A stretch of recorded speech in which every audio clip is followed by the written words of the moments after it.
Hello，我係 Y Y，歡迎嚟到今個星期第一集嘅閱讀的日常物理學啊！咁今日第一集我想問大家一個認真諗下嘅問題：大家離開校園之後，係咪就冇再認真讀過一本書呢？好啦，諗完啦。好多人畢業或者出嚟工作之後，如果唔係工作需要咧，基本上都唔會刻意閱讀或者學習其他知識嘅。我自己都有一段長時間係咁。所以都幾多人去到一定嘅年紀會發現一個現象，就係陷入一個自己對自己越嚟越陌生、極度危險嘅社會現象。究竟係啲咩呢？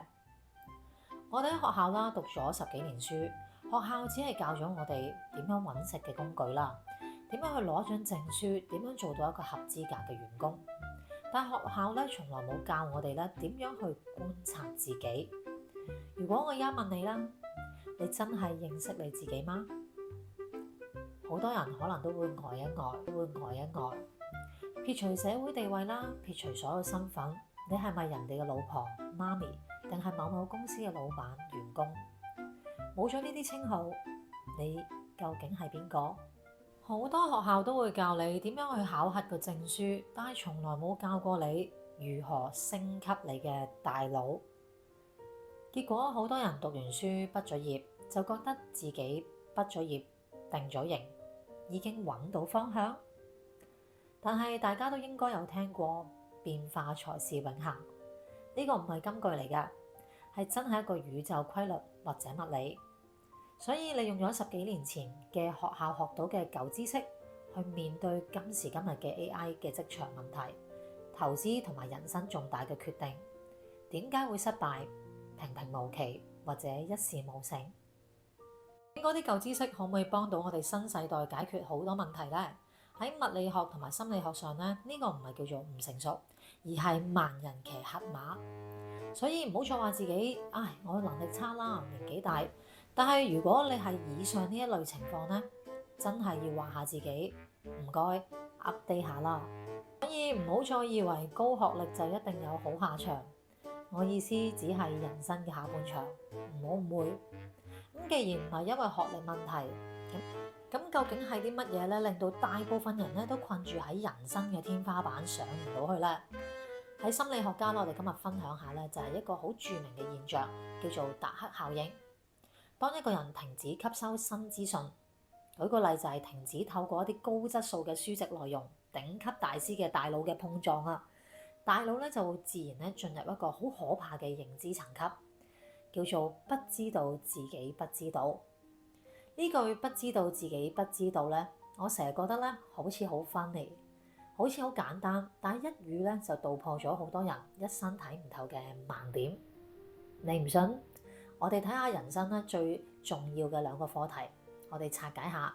第一，理財。好多人以為賺唔到第一桶金係因為能力差。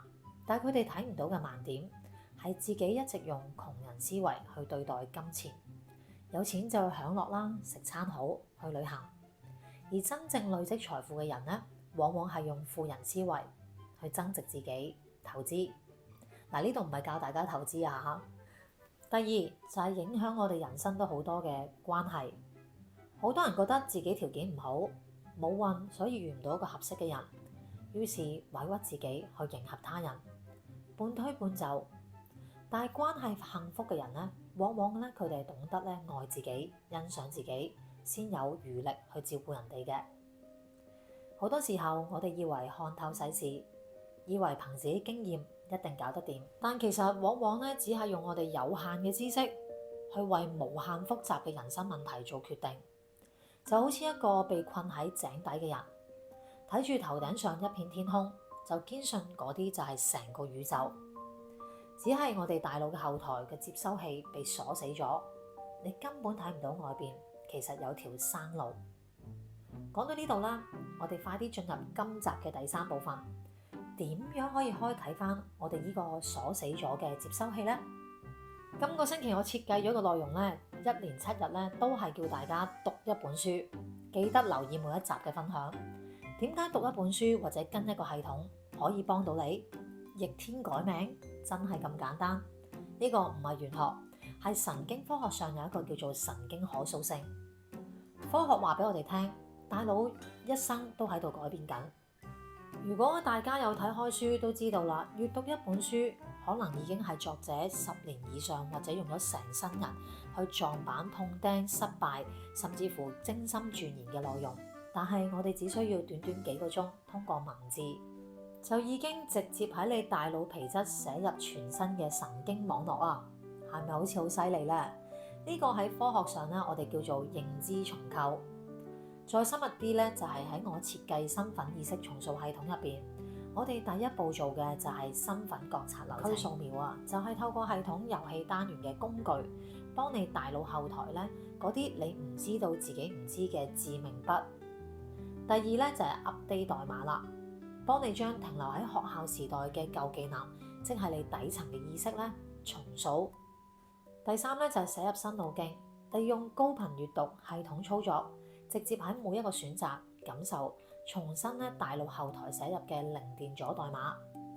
有趣嘅係咧，當你咧從底層咧察覺到自己嘅認知盲區咧，你就唔再需要咧用意志力咧去死撐，因為你大腦咧已經完全咧重塑。好多時我哋會話人生最可惜嘅唔係你冇努力過，而係你已經奮身拼盡全力，但一直都揾唔到你想走嘅方向，而且仲鎖死咗喺舊認知裏邊內耗。如果你已經受夠呢個冇方向、無力感，準備好開啟你大腦後台身份覺察流程，重新調校屬於你自己認知接收器。喺下邊或者 DM 我身份意識重塑，我會親自將我系統裏邊關於認知盲區嘅掃描嘅資料 send 俾你。我哋下集借腦升級再見。